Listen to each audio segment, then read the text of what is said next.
qaysi farma nima uchun kerak? Testosteron, enantat. Testosteron, enantat asosan o'sha atletlar foydalanadi, testosteronni ko'taradi. Xo'p, u o'sha bir haftada bir marta uriladi.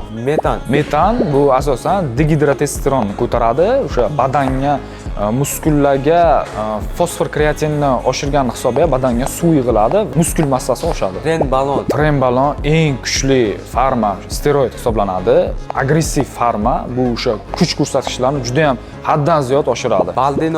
Baldenon asosan o'sha atletlar tomonidan massa naborga ishlatiladi. Testosteron, sepionat и prepionat.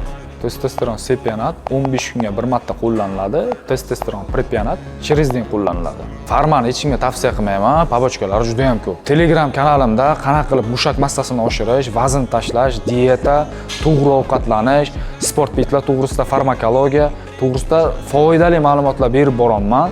Buni qo'lga kiritish uchun kommentariyada bir raqamini yozib ketasiz, linkni yuborib qo'yaman.